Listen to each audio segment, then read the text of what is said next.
The following program is an original production of WICC PBS Chicago.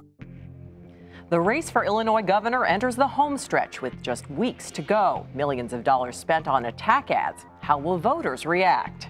Plus, reaching for the treetops, we'll meet some Chicago artists who are branching out where few sculptors have gone before. And a new economic reality is reshaping some formerly affluent suburbs. We take a closer look at suburban poverty tonight on In the Loop.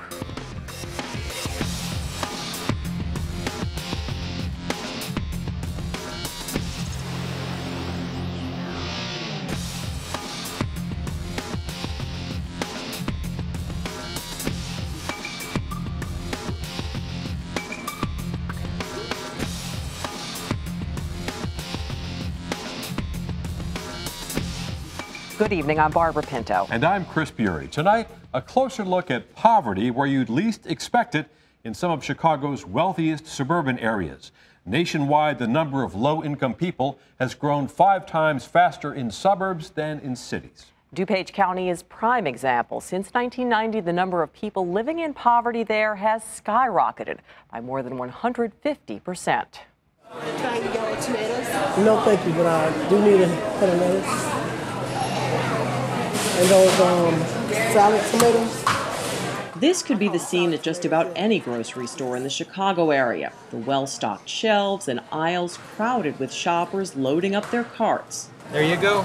You're all set. But this is no supermarket. It's a food pantry in suburban Naperville called Loaves and Fishes. And for those struggling to make ends meet, it's a lifeline. I was a forklift driver, but I lost my driver privileges, so I couldn't drive to work.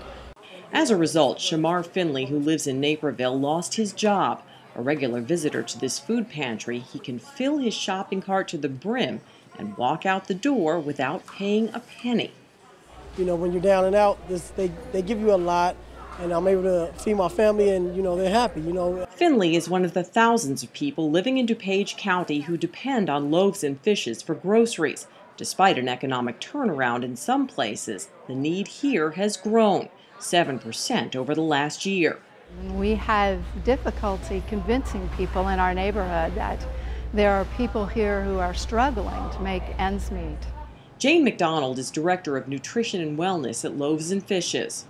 They're my neighbors, my friends, people that I've known all my life who are suddenly in situations that they didn't expect. We have had no income from my husband for several years, so this place has really helped us meet our expenses. Kathy Abraham of Naperville visits Loaves and Fishes twice a month. I just get the basics. Nothing fancy for our family. We live very simply. Times have changed here in DuPage County. This suburban enclave, known for leafy towns and McMansions, was once considered the 23rd most affluent county in the nation. Now it struggles with a new economic reality. Hard times have left 174,000 residents barely able to get by, and many charitable organizations struggling to provide support. You know, like Salvation Army or stuff like that. They're wonderful people, but they're trying to help so many, and they don't have enough people to give and to help. So we've got a big cluster down here in Burr Ridge. We've got another cluster in Bensonville and Addison and Glendale Heights and Carroll Stream and West Chicago and Naperville, and basically they're throughout our county. Candace King is Executive Director of the DuPage Federation on Human Services Reform. Her aid group located next to the Illinois Department of Human Services office in Villa Park, where she sees evidence of the growing need every day. People lining up for state benefits, from link cards to Medicaid. They lose their jobs. The recession caused a great increase in that population. And those folks aren't accustomed to being poor. They don't know how to be poor. That pretty much describes 48-year-old Melinda Panzer, a registered nurse who lost her job in 2008 and then endured a financially devastating divorce. She and her ex-husband once lived the good life. We made, anywhere from $290 to $350, $100,000 a year. On the surface, Melinda appears to be doing fine, but don't let the fancy 4,000 square foot home on a shady cul-de-sac in Naperville fool you. All 3 mortgages on her house are in default, and Melinda relies on a link card for groceries. I just coupon it up and watch the sales and, you know, do everything I can to make it stretch. This former mental health nurse never thought she'd find herself here. Working in the field of nursing I was the one, you know, who always advocated those services for my clients, and now I'm needing them. Melinda realizes she's lucky compared to those who don't have a roof over their heads. On average, there are about 1,400 homeless people in DuPage County and no permanent shelter. Many end up sleeping in local churches through a program called PADS. The group works with 160 different congregations and provides case managers to help people find permanent housing. But as Candace King points out, the need far outstrips the county's capacity.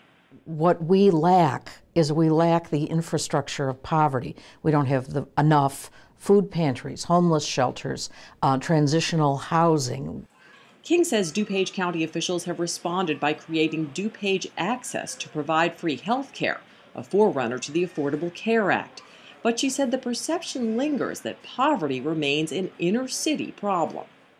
Federal money, state money, and private philanthropic money goes disproportionately to the city compared to what the need is. So why is suburban poverty on the rise when the headlines say the economy is growing and more people are finding jobs? They're going back to work, but they're not getting paid enough to meet expenses. The truth is, many of the clients who come here are working. They have a job, but they just can't make enough to support their family. They need help. The solution is to figure out what can we do to help these people not be poor anymore. And I think the good jobs and good wages and housing that they can afford is a big part of the solution. With this suburban shift in the nation's poor comes a warning from experts who say it is critical for suburbs to find ways to help people get back to work and back on their feet, or they risk further resembling inner cities with entrenched neighborhoods in economic distress. Now here's Chris with a look at some other stories making headlines.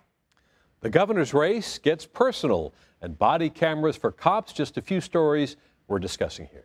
Pat Quinn raised taxes on everyone, took about 1 full week's pay from each middle-class family every year. Now he wants to make it permanent. The race for Illinois governor is heating up the airwaves. Bruce Rauner has 9 luxury homes worth millions of dollars. He even made $53 million in a single year. Yet billionaire Bruce Rauner wants to cut the minimum wage. And now, with the contest between Governor Pat Quinn and Republican Bruce Rauner getting closer, will negative ads tip the balance? I think it's a kind of poor taste to trash the other people. I think the candidates should focus on their ideas and what they would do. Another important race is getting closer too. Republican Jim Oberweis moving up in the polls in his bid to unseat Democratic Senator Dick Durbin. Mayor Emanuel is also running for re-election. Now he's making a big push to raise the minimum wage. But can Chicago businesses afford to pay $13 an hour? We definitely support raising minimum wage. It's terrible that people can live on subhuman wages and that people are fighting it. Candid camera. Chicago police will consider allowing officers to wear body cameras. They would be able to record the actions of the officers and civilians being stopped. I think anytime we're adding cameras on officers, whether it's on the body, whether it's in the patrol cars, it makes everyone safer. They have to remember to turn them on, and sometimes they may not, considering the circumstances. And joining us to tackle those topics are our guests, author Gerard McClendon, author and attorney Charmaine Cruz, and Deborah Olivia Farmer, president and CEO of the Brown Farmer Group, a communications company. Welcome, everybody. Thank you. Thank you. So Labor Day is traditionally the start of the political season, but when it comes to the Quinn-Rauner race, they've been battling all summer. And Gerard, what is the risk for the candidates in going negative so early? At this point, I don't know if there is a risk, because even though candidates want to keep things positive, negative advertising works. I mean, this is why President Barack Obama wrote 2 books before he even ran, because he said, let me get the dirty laundry out so no one will attack me with it. It's too bad to see the dirty laundry aired and the mudslinging that takes place, but to win the gubernatorial race, it's probably going to have to take negative advertising, Chris. I mean, one of the themes here obviously is class warfare. We saw the ad again about Bruce Rauner's 9 homes. There's a new ad out showing the wine being poured and making allusions to the $140,000 wine club that Bruce Rauner mentions. Is that an effective strategy for Pat Quinn? You know, I don't think it's an ineffective strategy for Pat Quinn, but it's interesting. What I've seen Rauner do is sort of try to glamorize his wealth and his position as opposed to apologize for it. So he is, I think, learning from some of the lessons that Mitt Romney learned the hard way. You know, it is what it is. He has a lot of money. He belongs to expensive wine clubs. And in fact, the $140,000 one, I believe, is the same one our mayor belongs to as well. And the 2 are personal friends, by the way. But, you know, what's at this point, he has owned up to it. He doesn't apologize for it. He's described himself as being in the 1% of the 1%, not just the 1%. And he is attempting to shift that perception as one of, look, I've achieved success in a state where the homeless rate has doubled in the last 5 years. I can lead the state to prosperity. And I think that that is an effective strategy right now when unemployment is so high and there's such a fiscal crisis in the state of Illinois. Deborah, should we care that Bruce Rauner is wealthy? At the end of the day, does it matter? I don't think it matters. And to the end of the negative attack ads, I think people are savvy enough to do the research. They're not just going to be swayed by what they're seeing with commercials and all the negative pieces that you find on print or on air. I think people are savvy enough to do their research, but I don't think it matters that he's wealthy. And if it were to matter, I think to the end of people wanting to thrive, to be better, and to have a, you know, financial stable, you know, situation for themselves, that is motivation for them. Well, while Quinn is portraying Rauner as this out-of-touch rich guy, Rauner is portraying Quinn as not only an ineffective governor, but you've seen these ads with Quinocchio, portraying him as a liar about income taxes. In terms of that negative strategy, what do you think? You know, we're in a situation now where, you know, Donald Trump once said, it takes 7 years for politicians to do what a rich man can do in 1 year. And so that's not to say that money equals credibility, but I think that it's good that Governor Quinn has an opponent who is formidable enough to maybe increase voter turnout, get people excited about the gubernatorial race. I think that it's good that people don't go lock, stock, and barrel and just hit D for Democrat when they're in the voting booth. I think it's good, I think it's healthy to have candidate competition. And in the state of Illinois, such a blue state, that I think becomes a tragedy when people just vote one way regardless of how credible the candidate is, Chris. One of the things that Quinn is doing this week, actually, is he's trying to live on the minimum wage. Right. And when he takes out, which in Illinois is, what, $12 an hour, right? $12.25. So when you take out transportation and other costs, he figures it leaves him about $79 a week to eat on. Is this a stunt, or is this something that's more than a stunt? I think it's a stunt. And, you know, to the end, is it just for 1 week? How long is he going to, you know, stay in this space when people are in this space on a consistent basis? And I, you know, personally don't think that'll be a way for me as a viewer or as a voter to make a determination to vote for him because he's taking this tactic now. But doesn't it reinforce that he's on the side of the little guy here? I don't think so. I mean, I agree with Deborah on this one. I think it comes across as if he can pretend to be among the commoners for the day. And I actually found it a little offensive. I mean, he's still, you know, being driven to work in his limousine, and he's still living in his governor's mansion. And I'm not necessarily criticizing his transportation mechanism or the home in which he lives. But I do agree with Deborah. It comes across as a stunt. And getting back to something she said earlier as well, you know, more and more voters are, I do agree with Gerard that the negative ads do work. That's why they keep running them.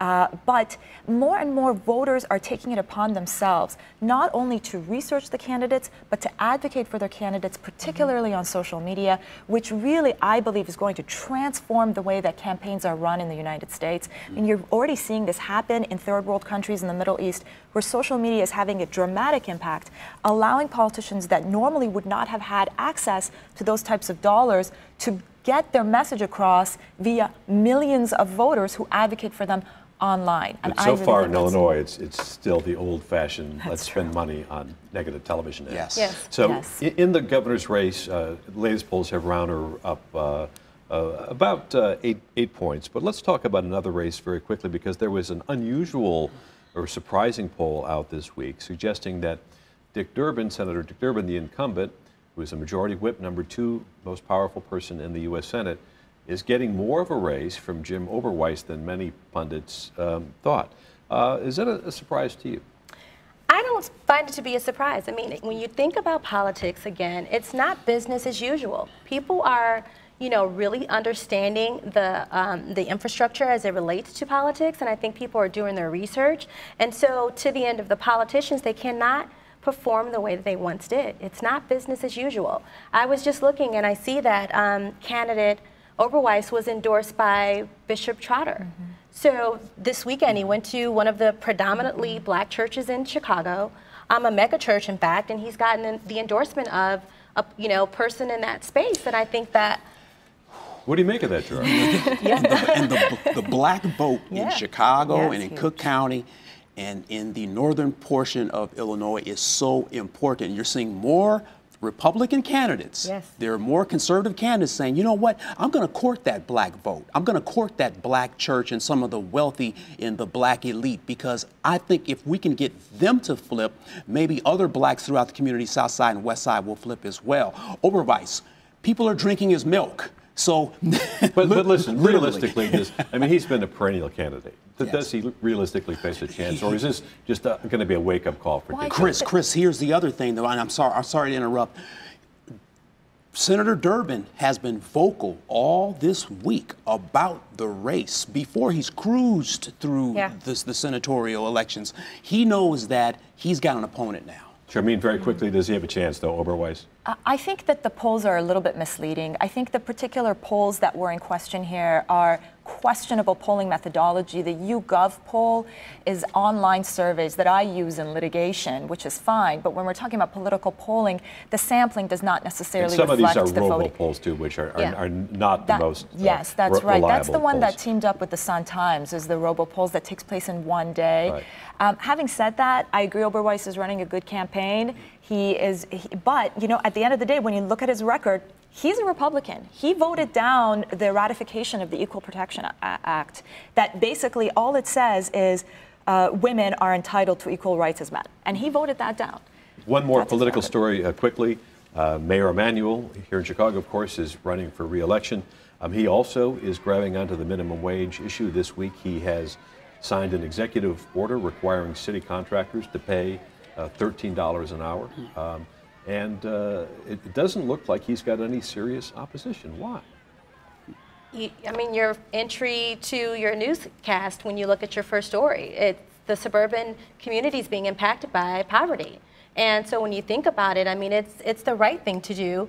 It's not just an inner city issue. The minimum wage. Minimum wage. But when you think about just to the end of poverty and how that impacts that space, I think to the end, it's not just an inner city issue anymore. And I think if he wants to win re-election, he needs to get on board, and I see that he is, and there's not going to be much opposition as it relates from city council. There'll be some backlash from contractors, though. You know, when you're going from paying an employee $8 or $11 an hour to $13 an hour, that's going to hurt some contractors that will be forced to pay that wage.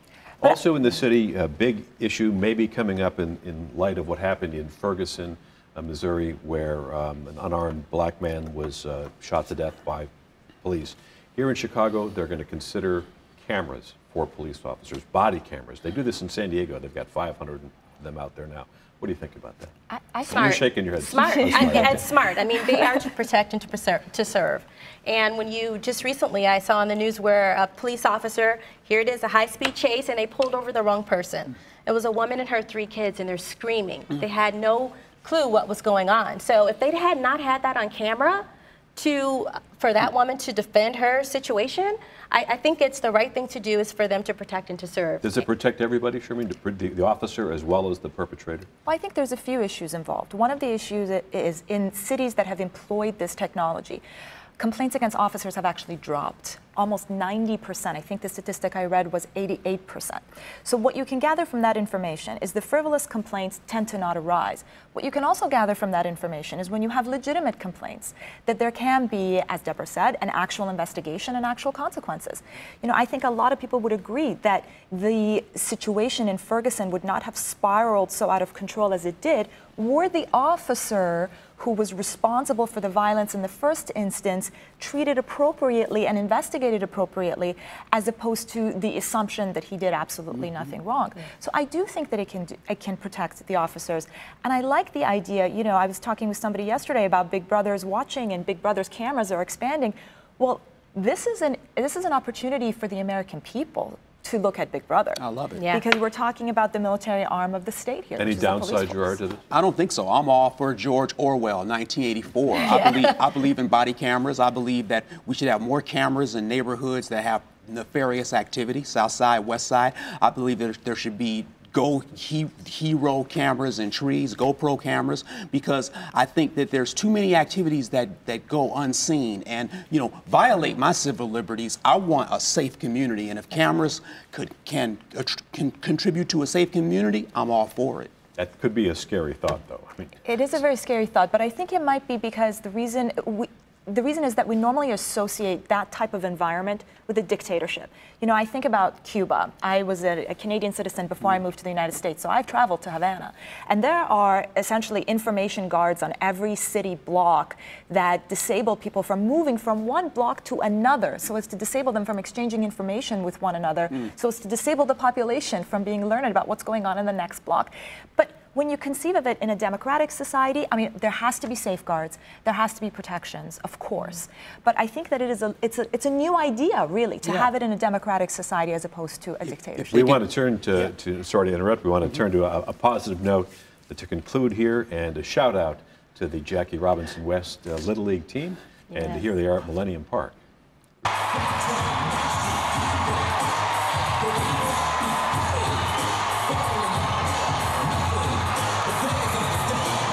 You know, this is just not Chicago's team. This is Major League Baseball's team. This is the NBA's team. This is the NFL's team. This is the NHL's team. This is the PGA team. This is America's team. On behalf of me and everybody else, we just want to say thank you for our support. We saw most of it from down there. So, Deborah, why did this so resonate with Chicago, this story? Positivity. I mean, when you think about the positivity that came from it, who doesn't get, you know, inspired by a positive story? And when you think about all the negative, you know, stories that we've been hearing in the Chicagoland area, to hear something positive, I was just jazzed up. And I will tell you, I have never seen a baseball game this season at all, and I was on board. I was like, this is great, and it really gives the kids something to aspire to. And when you think about it, it was just great. It was overall great. Charmaine, you had a kind of a cautionary thought about this, though, what I found interesting. Well, I was struck by the fact that one of these kids is homeless. And, you know, this team, what they've demonstrated is the incredible heart, spirit, character, and integrity that these kids have. Whereas normally you think of black kids from the south side of Chicago, that is not the impression that you have or the image of them that you have. And you know what? These aren't the only kids on the south side that have this type of character and integrity. And what I would like to see is I would like to see the community viewing their success and their fame, not just for the 5 seconds that the spotlight is shining, but after the spotlight's shut off, to really have a deeper understanding of the potential that our black youth have in the south side of Chicago, Chicago. And I would like to see the community mobilizing, not to just throw parades for them, but to provide them for better opportunities in the future. We have to leave it there on that eloquent note. Thank you very much. And thanks to our guests, Gerard McClendon, Charmine Cruz, and Deborah Olivia Farmer. This summer, you may have noticed some colorful trees around Chicago. Some local artists have breathed new life into some old limbs. Mark Schneider is not your ordinary carpenter. The veteran film set builder is taking his passion for constructing birdhouses to new heights. I wanted to make some birdhouses to put up around my parents' house because there's a lot of birds around there, and it's just kind of nice to have some wrens or, you know, some other songbirds around. It's kind of a therapy or relaxation to me. Schneider has taken his Hollywood imagination to the treetops, taking century-old dead limbs and bringing them back to life in his own artistic way. I start to make like a structure that I know would function as a birdhouse, and then kind of build around that. It kind of turned into a fish. Schneider is among 10 artists creating sculptures from lifeless trees around the Windy City. The Chicago Tree Project is a program led by the Chicago Park District and Chicago Sculpture International, a nonprofit that aims to advance the art of sculpture. They have teamed up to create public art from trees destroyed by the troublesome emerald ash borer. I think we always assume that you're going to go to the park and have a beautiful tree. Many of us didn't realize the fact that there are some things going on in nature that are starting to chip away at that. These little green bugs are a huge problem, killing thousands of the estimated 85,000 ash trees in Chicago. It's a creative reuse of trees in that we get to change the tree and transform it into something artistic, and it puts art out into the community, which is one of our missions. That's some impressive work. How long did it take you to do this? I think it's great. I mean, when I heard about it, I thought, oh man, this is, you know, like a really good idea. Well, it's pretty impressive, man. I like your work. This is really nice. Yeah, well, it's a nice improvement around for this neighborhood too. The artwork incorporates carving patterns, painting, and adding materials from fabrics and extension cords to sticks and bark. The bark that I'm using is all from different trees. It's got to be kind of thick and solid so that I can, you know, nail it. Try to use bigger pieces if I can, but it doesn't always, you know, fit the curvature of the birdhouse. Chicago Sculpture International selected the 10 local artists, giving them an opportunity to display their talents and draw attention to the diseased trees. These artists have been doing art for a long time, so not everyone can come up to a tree and have a notion that's going to transform into something beautiful. It's just nice to see the city support the arts. It just, you know, it really kind of adds a lot to the community here and to the park. It's been a lot of fun. To see more of the tree sculptures and the artists, log on to our website and click on In the Loop. Well, that does it for this week. You are now in the loop. Until next time, I'm Chris Bury. And I'm Barbara Pinto. Good night. Good night.